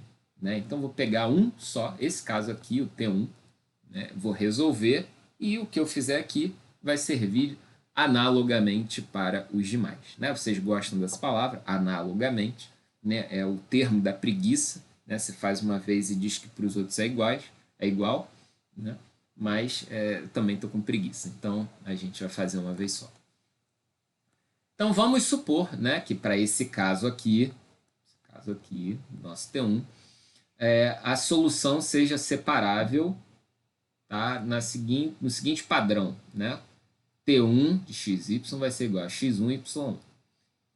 Como eu falei, quando eu tenho uma não homogeneidade apenas, no caso permanente, eu ainda posso usar o método da separação de variáveis de forma imediata. Tá? Vamos ver o que aparece como consequência disso. Então, ao aplicar a nossa proposta de solução, baseada no método de separação de variáveis, a gente chega a essa relação, né, onde eu consigo colocar para o lado de fora das derivadas os termos que não dependem das variáveis que estão servindo aqui para diferenciação. Assim como fizemos antes, fazemos agora, dividimos por x1, y1, né, de forma que construamos os blocos, né, para cada função. E aí aqui já começa a ter uns detalhes, né? A gente vai, a partir dessa relação, estabelecer uma igualdade, né? E essa igualdade vai ter esse padrão aqui. E como a gente fez antes, a gente vai pegar essa igualdade, percebam, né, que eu joguei, vamos dizer, esse lado aqui para o lado de fora, né, trocando o sinal dele, deixei esse aqui com o sinal original. Eu vou pegar esse pacote e dizer, olha, como as variáveis são diferentes, isso é possível garantir quando for igual a uma constante. E essa constante precisa ser negativa, né? Agora, o detalhe aqui do sinal. O sinal negativo ele vai ser escolhido em função da direção onde ocorre a não homogeneidade. Tá? No caso aqui, a direção x. Se eu voltar aqui na estrutura do problema, você vai ver. Ó, onde que eu botei a minha não homogeneidade nesse caso aqui. Ó, T1x igual a zero para qualquer y. Então, x é a direção da não homogeneidade. Até se voltar ainda no desenho, aqui, ó. E, desculpem, aqui o desenho não traduz as equações. Mas, desculpem, aqui é x igual a zero, né, tem esse valor. Devia ter tomado esse cuidado. Mas vai lá. Ok. Então, aqui a gente tem essa direção x, onde ocorre a não homogeneidade, né?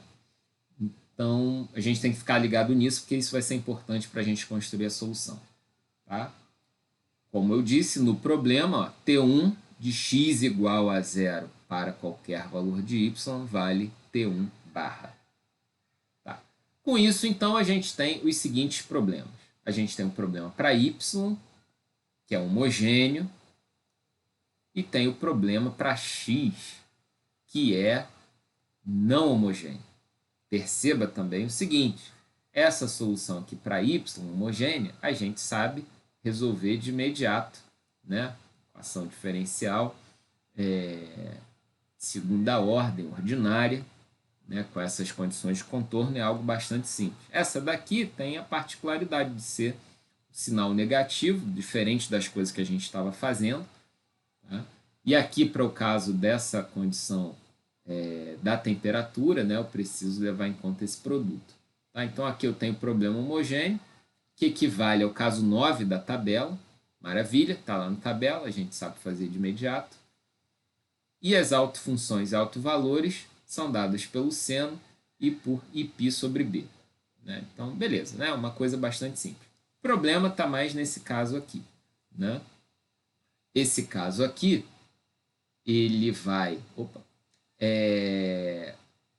nos impor, por conta da forma da equação, uma solução geral com o seguinte padrão. Ao invés de ser seno e cosseno, a gente tem seno e cosseno hiperbólico. Né? Isso, na verdade, é uma representação conveniente, porque são aquelas exponenciais. Né? Se você usar aqui o método da equação característica, você encontraria as exponenciais. Mas o fato de ter o beta ao quadrado, né, permite escrever essa solução na forma de seno e cosseno hiperbólico, tá? Que tem lá suas propriedades parecidas com a do seno e cosseno. Então, geralmente a solução é estruturada dessa maneira, seno e cosseno hiperbólico. Bom, aí, em função disso, eu preciso adotar as condições de contorno e ver o comportamento dessas coisas direitinho. Né? Pela condição de contorno de x1 em A valer zero, né? A gente tem uma relação possível ali entre as grandezas. Né? Substituindo x igual a A, né? Vou ter essa relação aqui, que na verdade me permite construir um link entre C1 e C2, né? Dessa forma daqui. Simples uso da condição de contorno. Tá? Ou seja, pegando esse resultado, voltando aqui na minha forma geral da solução da CDO, né, a gente pode dizer que x1 vai ser C2 vezes, né, deixa o C2 aqui em evidência, esse pacote todo aqui, onde associado ao seno hiperbólico eu tenho esse termo que a gente calculou aqui. Né? Só a manipulação ali das expressões, né? Nada detém você refazer essas continhas no caderno para ganhar aquela maturidade, aquela intimidade com a técnica, com o procedimento. Tá? Bom, voltando então à nossa solução do T1, né, a gente ficaria com essa expressão geral para o T1 de xy. Eu tenho aqui essa parcela, né, associada ao seno hiperbólico, foi o que a gente acabou de construir, mas ainda falta determinar os coeficientes exatamente.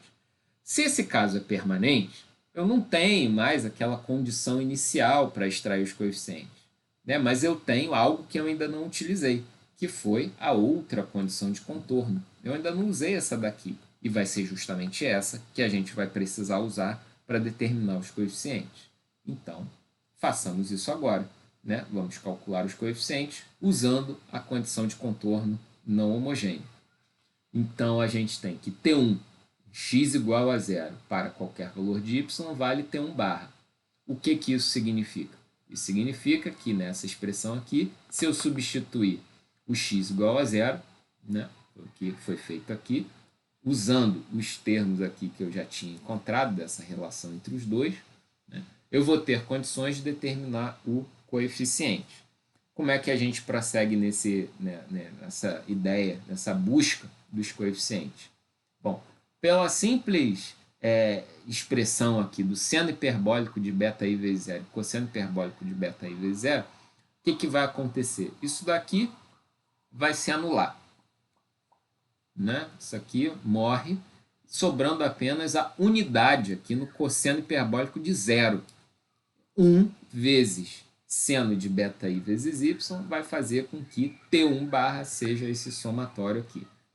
Obviamente, você já está ficando malandro, você vai pensar, bom, se eu tenho esse seno de beta i vezes y dando mole, o que a gente vai fazer? Contar com a ortogonalidade das autofunções. Esse é o nosso grande canivete suíço para encontrar para encontrar coeficientes. Né? Então, a ortogonalidade é o grande sacada de mestre, é o chess master que a gente vai usar para vencer todos os jogos de xadrez dessas soluções analíticas aí dos nossos problemas. Bom, fazendo isso, então, a gente vai multiplicar pelo seno de beta j e y e fazer a integral dos dois lados, e com isso a gente fica com esse produto interno aqui, que a gente já sabe, né? Isso já tá muito próximo de nós, isso já é quase o nosso sobrenome, né? Que eu só vou ter isso daqui para um único conjunto de i e j, que é quando i igual a j, e vai ser a norma. Para todos os outros os casos, ortogonalidade leva essa integral ao valor zero. Então, eu substituo esse somatório por um valor apenas. Maravilha! Isso me permite encontrar os coeficientes que estavam faltando, né? Porque eu vou ter o CJ vezes a norma dessas autofunções e, como consequência, né, eu posso, inclusive, né, dar uma gastada nesse momento, já fazer uma mudança dos índices para ficar tudo padronizado bonitinho com o i, né? Então vai ficar 1 sobre n, integral de T1 barra seno de beta i y vezes dy. Tá? Então esse vai ser o coeficiente, obviamente eu vou ter que resolver essa integral. Nesse caso daqui é ridiculamente trivial, né? Uma integral de uma constante vezes o seno. Né? Então esses coeficientes são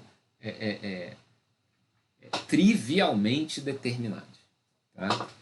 Então tá lá o nosso amigo, né, o irmão Uberiaga, brincando com os carrinhos e fazendo isso aí quase que em desprezo. Né? Né? Porra, é isso que você está pedindo para fazer? Mas ele faz porque ele é um cara maneiro, ele nos ajuda nessa contalhada. Mas vai lá. Então, Isso faz, né, lembrando, né, que nossa norma que é presente vai ser a integral de seno ao quadrado. Seno ao quadrado já é mais chatinho e tal, tem que fazer um truquezinho ali, uma mudançazinha e tal, mas você consegue. Né? Você vai pegar lá o seu livrinho de cálculo 1 para ver essa integral de seno ao quadrado. Não é nada de outro mundo. Se você tiver com preguiça, você faz isso numérico. Mas vai lá. Então, temos aqui o nosso N, né, também dado pela tabela de soluções. Né? Então, isso também nos ajuda. Beleza. Como consequência desse processo, a gente tem aqui a temperatura 1, a parcela 1 da nossa solução, dada por coeficientes vezes autofunção lá em y, vezes essa parcela relacionada a senos e cossenos hiperbólicos associados ao x. Né? Então, o que ficou feio em relação aos problemas que a gente vinha resolvendo antes? A parcela de x e y eram bonitinhas ali, as autofunções, né? Seno x, seno y, né? Seno x, cosseno y, tal. Né? Tudo bonitinho. Agora não, a nossa parcela para o x ficou um pouco mais esquisita, né? Levando em conta a soma de seno e cosseno hiperbólico. Tá? Os coeficientes determinados aqui, tudo bem. O lance é, esse procedimento precisa ser resolvido, né? T2, T3, T4 também, e aí eu somo todos esses termos para compor a minha solução final, né? Que é o T de xy. Então, é algo que acaba sendo uma característica, né, dessas soluções, é o volume, né, de contas assim que tem que ser feitas, de etapas e tal, mas é aquilo também. Qual a grande vantagem? Você está com a solução analítica do teu problema. Né? Isso aí não tem preço. Né? Isso aí é daquelas coisas na vida que a gente sempre quis encontrar e nem sempre encontra. Às vezes a gente, né, se despede desse mundo e ainda não encontrou algumas coisas. Mas aqui, pelo menos, você tem a equação analítica dessa solução. Né? Então, se disserem para você um caso 2D linear não homogêneo permanente, você já, assim, de imediato, né? Como se fosse algo que você decorou como uma daquelas pérolas de sabedoria, daqueles livrinhos que você tem na sua casa, né? Você vai e fala, não, nesse caso vai, por conta ali da não homogeneidade, vai levar um seno cosseno hiperbólico, né? E aí você precisa decompor o problema em quantas não homogeneidades existir, né? Isso aí passou a ser uma trivialidade. Né?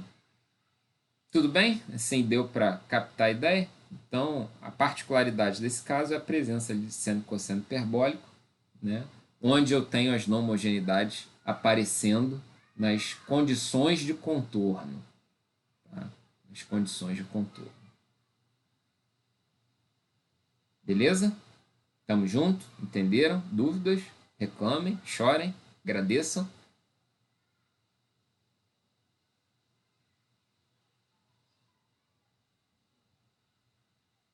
Diga aí. Dá trabalho, sem dúvida, sem dúvida. Isso aí eu não engano ninguém. Diz aí, Beatriz, o que teu irmão tá achando?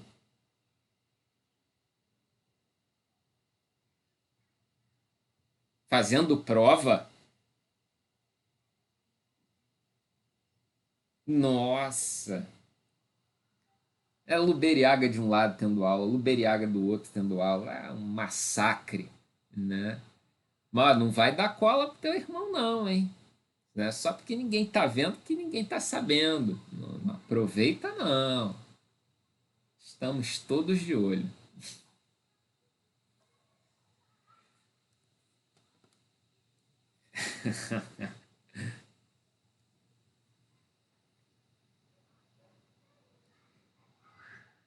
Exatamente. Agora, é lógico, né, que assim, ninguém, né, vai querer que vocês façam isso no sentido de calcular valores na mão, no caderno. Essas soluções, embora analíticas, elas precisam ser implementadas no computador. Tá? Porque é justamente essa implementação que vai permitir vocês analisarem a convergência dos termos. Né? Do ponto de vista manual, é impossível avaliar isso. Então, E quando eu falo assim,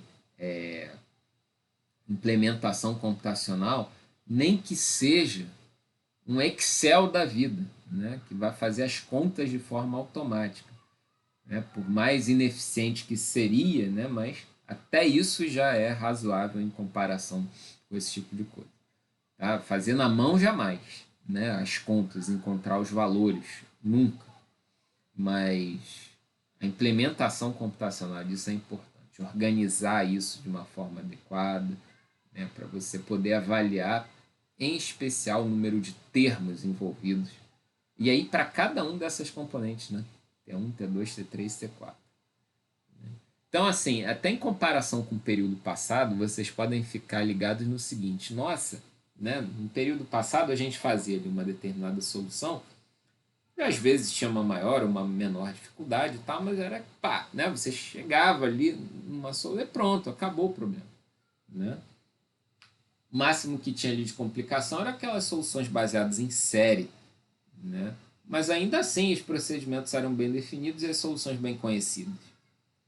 Agora, quando a gente está lidando com EDP, aí a gente se perde. Aí fica realmente mais enrolado o processo, até o analítico. Né? E olha lá, hein? E olha lá, porque a gente está lidando com casos lineares. Se a gente estiver lidando com problemas não lineares, aí a gente passa a se encontrar com um dilema maior. Poucos casos não lineares têm solução conhecida, solução analítica, né? E aí grita a necessidade do uso dos métodos numéricos para resolver os problemas. Então, enquanto a gente está na linearidade, uma das coisas que eu estou dizendo com essa nossa brincadeira é o seguinte, cara, enquanto é linear, a gente vai se virando. Quando aparece não linearidade, aí a gente fica em apuros nesse processo de solução. Mas, bom, então, diante disso, vocês estão acompanhando, vocês estão curtindo, vocês estão empolgados, animados, ávidos por aplicar isso tudo, sair recalculando tudo do universo à volta de vocês. Vamos para o último caso da nossa conversa de hoje, onde nós fazemos um downsizing aí no nosso sistema, voltamos a um caso 1D, cartesiano linear não homogêneo transiente, mas você vai falar a uma hora dessa, espera aí, problema 1D, cartesiano linear homogêneo transiente, esse eu já vi. Mas o lance é o seguinte, é lógico que eu não daria esse mole para vocês. É lógico que a gente está colocando uma pimentinha extra nesse processo. É lógico que tem um detalhe adicional que a gente não viu quando começou a nossa conversa de hoje falando do caso 1D, cartesiano linear não homogêneo transiente. A gente vai colocar algo diferente. O que é essa diferença? O que nos aguarda nos próximos slides, nas próximas imagens? Vejamos então. O nosso problema 1D cartesiano linear não homogêneo transiente vai ter o seguinte padrão. Notem as não homogeneidades. O que a gente aprendeu a fazer lá no início da nossa conversa hoje estava relacionado com não homogeneidades associadas exclusivamente a uma dependência espacial. Aqui, as nossas não homogeneidades dependem do tempo.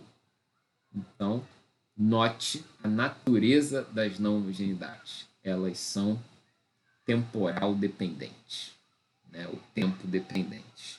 E aí, a gente precisa de uma estratégia própria para lidar com esse tipo de problema.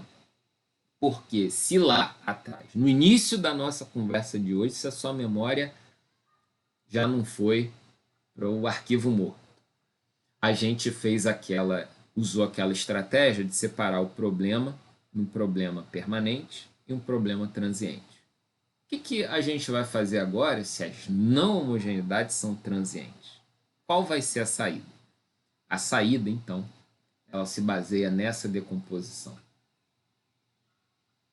Que não é nada trivial, não é nada muito intuitivo, mas é a estratégia consagrada para lidar com esse caso, né? 1D cartesiano, linear, não homogêneo, transiente, onde as não homogeneidades são temporais.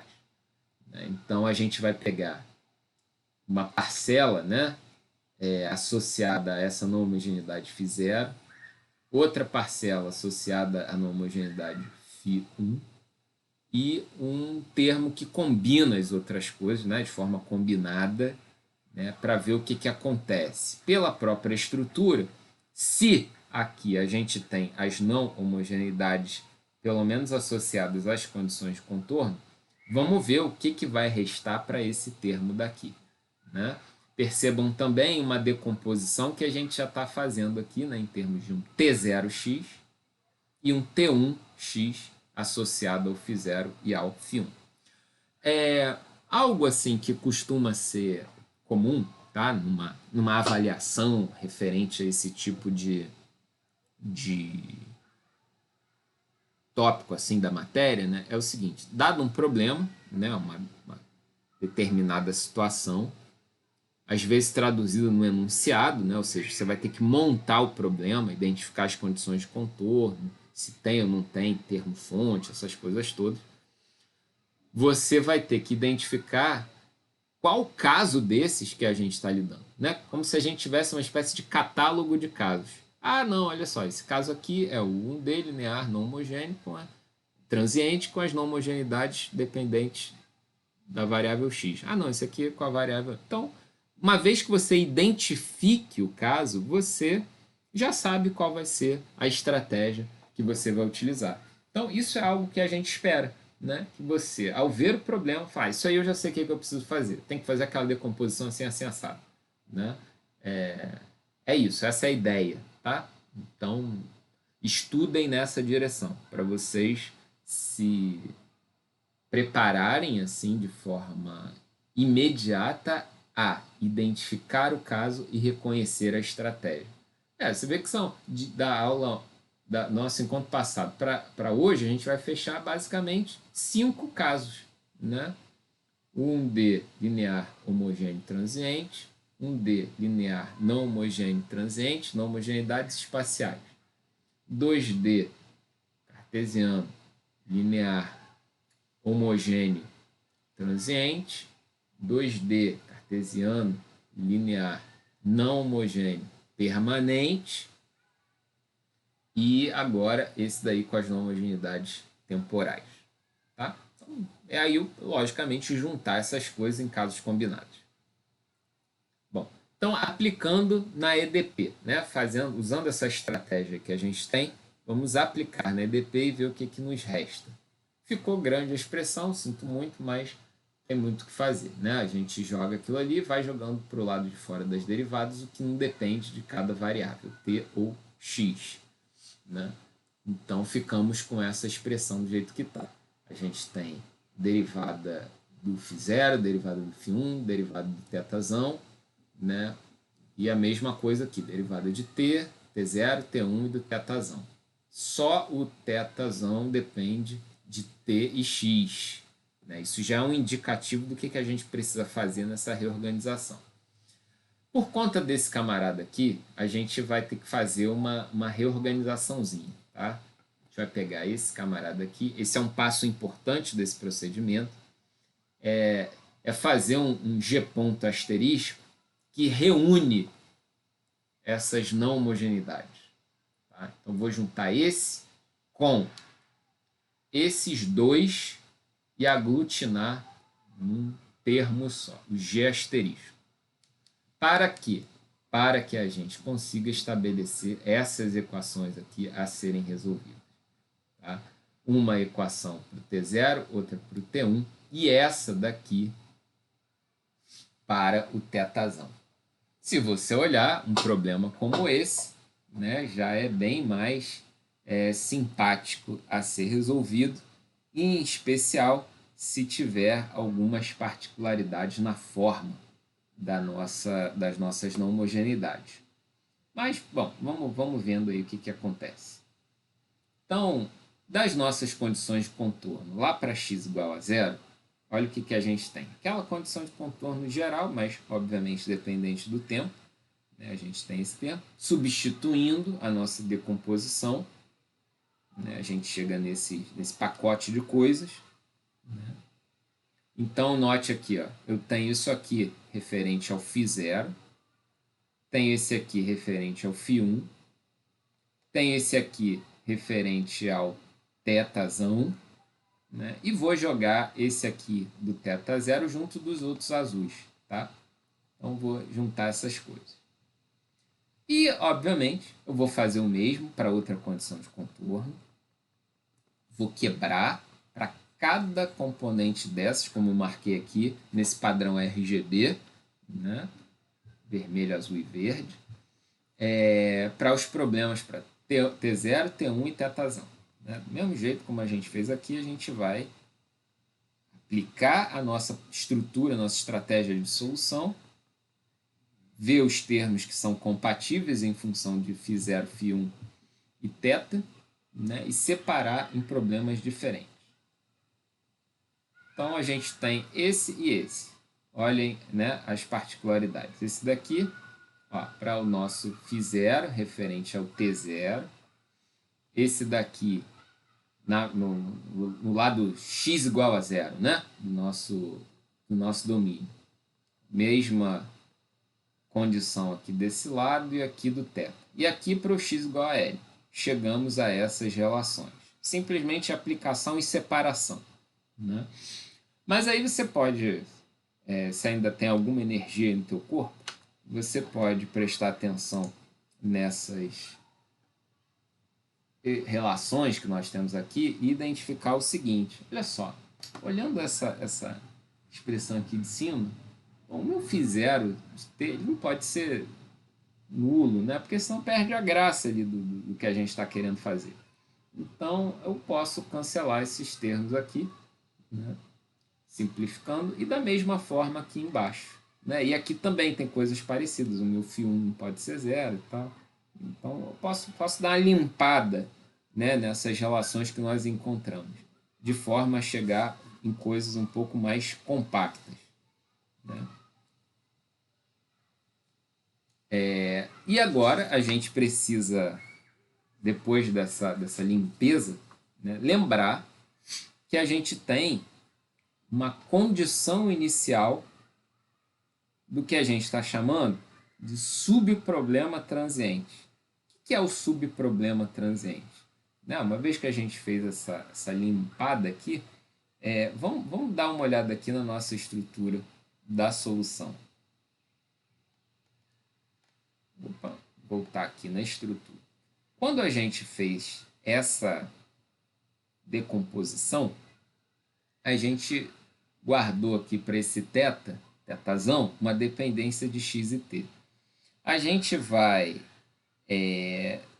considerar que esse termo daqui ele vai ter um nome. Tá? A solução dele ele vai ser chamado de subproblema transiente. Então, guardem esse nome. A gente vai ver agora, usando toda essa parafernália que a gente foi construindo, como é que fica, então, a condição inicial do problema definido para esse fator aqui. Né? Então, vamos lá, ao ponto que estávamos. Opa. Então, condição inicial do subproblema transiente. Então, a gente tem lá a nossa condição inicial, decomposta dentro da nossa estrutura, teria essa forma, igual a um f de x qualquer. Reescrevendo, para isolar para esse cara, a gente vai ter f de x menos esses termos aqui, que obviamente demandam, né, a solução de t0x e t1x, para a gente conseguir escrever direitinho a condição inicial desse subproblema transiente, que a gente vai chamar de f asterisco. Né? O que acontece então? A gente vai ter, no saldo dessa história toda, da limpeza das condições de contorno, dos termos relacionados da equação de governo, a gente teria essa EDO para resolver, e essa daqui também, essa para T0, essa para T1. Né? Percebam, fiquem atentos aos sinais, onde estão sendo calculadas ali essas condições de contorno, aos valores e tal. A chance de errar detalhes aqui é altíssima. Tá? E a gente fica também com o nosso subproblema transiente, que olha o jeito dele, né? Ele é muito mais simpático em relação ao que a gente tinha originalmente, porque qual foi o saldo dessa história? Para o subproblema transiente, a gente conseguiu tornar homogêneos essas duas condições de contorno, né? Agora estão homogêneos aqui, e ficou ainda, né, perturbando um pouco a nossa mente, né, esse G asterisco que depende de x e t. Né? Bom, de certa forma, a gente estruturou o problema de uma forma mais simples em relação à forma original. A gente está conseguindo lidar até esse ponto com condições de contorno que dependam do tempo. O que está nos atrapalhando agora é esse caso aqui, né, do G ponto asterisco. Se a gente tem para esse fator aqui coisas simples, a gente consegue resolver bem ainda, né? Usando essas técnicas de decomposição que a gente está fazendo. Tá? Então, por exemplo, imagina que eu tenho esse caso daqui, onde aquele G vale zero. Mas olha aqui, as nossas condições de contorno dependem do tempo. Vamos imaginar que o caso original fosse algo dessa natureza. Né? Então, eu teria aqui, né, o meu G ponto um valor nulo, mas tem todas as outras grandezas envolvidas. O meu A0, A1, B0, B1, o meu φ0 e φ1, dependentes do tempo, um como constante e outro como uma exponencial. Bom, qual vai ser a estratégia para resolver esse caso? Decompor dessa forma, e aí, para que a gente não fique só fazendo contas, eu vou deixar essa estruturação para vocês trabalharem. Tá? Então, a partir dessa ideia, joguem nesse problema, tá? E vejam, separem esse problema num problema particular e num problema homogêneo. E vejam, num caso como esse, né, onde a gente tem algumas particularidades, em especial o fato de G de xt ser zero, G ponto, se é possível ou não encontrar a solução completa do problema. Não desprezem essas particularidades, porque aqui a gente está lidando com uma não homogeneidade dependente do tempo, algo que até então a gente não sabia fazer, mas demanda essa decomposição. É chatinho, é trabalhoso, não nego, tá? Tem que ser muito atento ali nos cortes das variáveis interessadas e tal, mas, bom, é isso. Grande vantagem, estamos lidando com soluções analíticas. Enquanto pudermos fazer isso, estamos com grande vantagem no processo da análise desses fenômenos. Tá? E isso também vai servir de gabarito para os nossos métodos numéricos, para que a gente consiga avaliar erros e tudo mais. Então, no nosso encontro de hoje, a gente viu 4, né, estratégias, 4 saídas, né, para esses casos mais enrolados, que não permitem uma aplicação imediata do método de separação de variáveis. E a gente vai prosseguir, então, na nossa próxima aula, antes da nossa prova, nossa avaliação, ver uma técnica nova, que não é o método da separação de variáveis. É o método da transformada integral. É um método mais robusto do que esse, né, do que essa manipulação insana que a gente vem fazendo, mas que já vai nos permitir resolver de forma bem mais interessante os problemas que a gente venha a encontrar. Da forma como a gente está, se a gente tivesse aqui esse G de xt não nulo, né, a gente ainda estaria enrolado aqui para nos livrar dessa enrascada. E com a técnica da transformada integral, a gente consegue se desvencilhar desse problema. Tá? Existem outras questões que podem piorar todo esse processo de solução. Né? Notem que toda essa nossa estrutura, tudo que a gente está analisando, ainda tem algumas considerações muito simples, como, por exemplo, as nossas constantes físicas, né? O kappa, o alfa, são constantes. Né? Imaginem se elas fossem dependentes da posição ou do tempo. Imaginem se elas fossem, como é a maior parte dos problemas reais, dependentes da própria temperatura. Isso já nos levaria a um problema não linear. E aí, meus amigos, aí o buraco é bem mais embaixo, entendeu? Então a gente tenta, na medida do possível, simplificar ao máximo essas considerações para conseguir resolver os problemas usando essas técnicas mais simples, mais consagradas. Quando a gente começa a ter esses parâmetros, né, do modelo dependentes da própria solução, né, fosse dependente da temperatura, aí começa a ficar bem mais complicado. Então, dentro de um curso como esse que a gente está vendo, que é um primeiro contato com essas técnicas um pouquinho mais avançadas, a gente tem que ir parando por aqui, e o aqui é o que a gente vai ver no nosso próximo encontro, com a técnica da transformada integral. Né? Então, isso já vai colocar vocês não um canivete suíço, mas um facão operacional para lidar com esses problemas dessa natureza com que a gente está lidando. Né?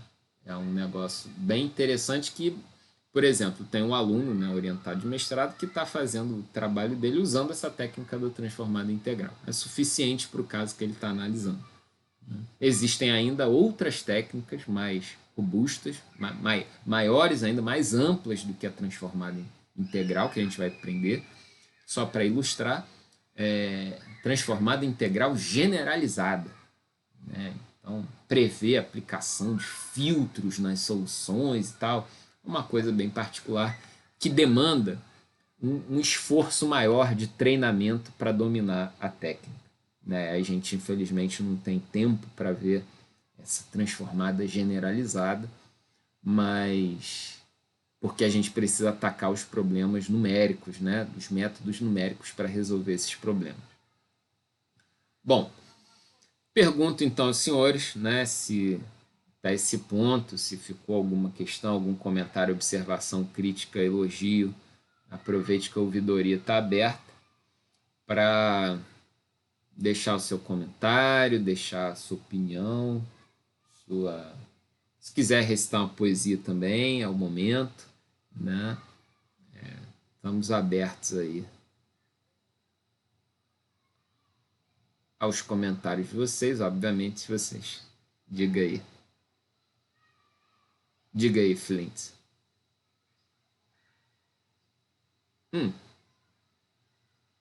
Isso. Exclusivamente unidade 2. Isso, exatamente. Exclusivamente unidade 2. Valeu.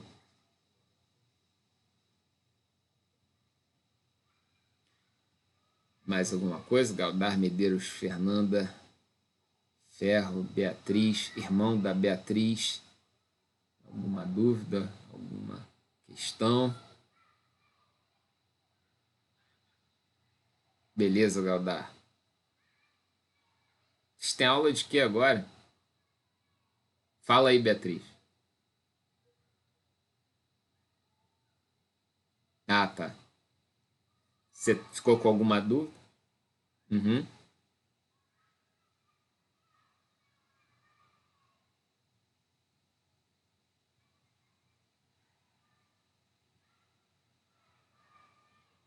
Isso aí. E assim, eu acho que vale a pena fazer isso uma vez, assim, meio que no caderno, entendeu? Fazer o passo a passo. Assistir, você acaba pegando só as ideias gerais, as linhas de raciocínio, mas nada detém uma boa prática. Eu vou separar alguns exercícios lá do livro do Han e Ozizik que aplicam essas estratégias, né? Para vocês verem o que seria um enunciado típico envolvendo esse tipo de problema. Até como, vamos dizer assim, até como treinamento para avaliação, né? Então, pode deixar que eu vou fazer uma listinha, mais um crossfit lá para vocês.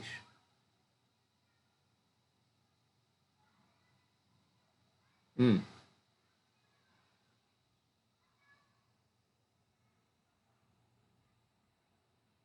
hum,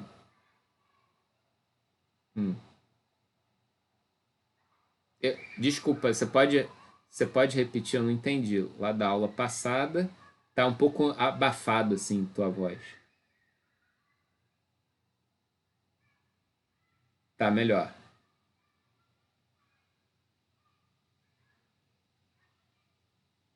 Uhum.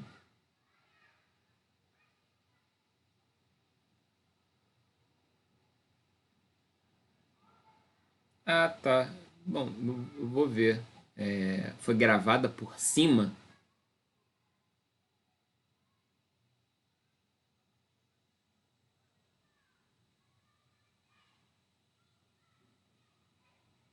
Tá, eu vou ver lá. Pode deixar que eu vou.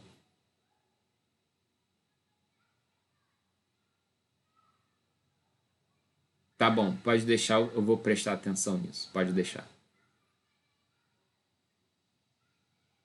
Pode ter sido um erro meu na hora de fazer o upload dos vídeos aqui. Vou dar uma olhada.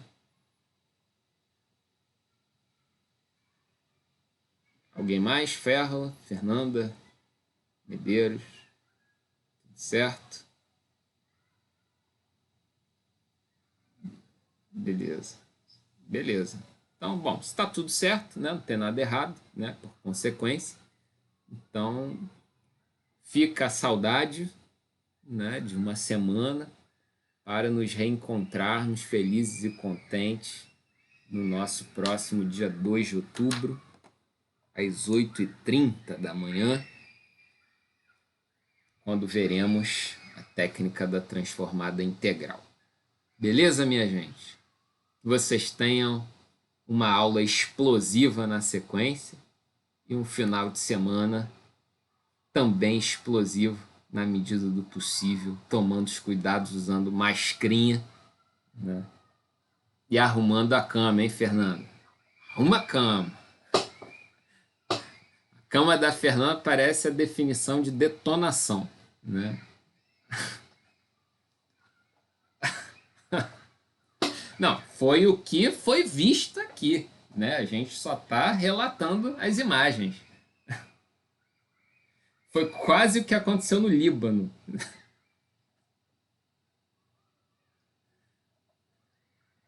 Ah, beleza então, minha gente. Bom final de semana para vocês. Vou parar aqui a gravação e até a próxima semana. Um abraço.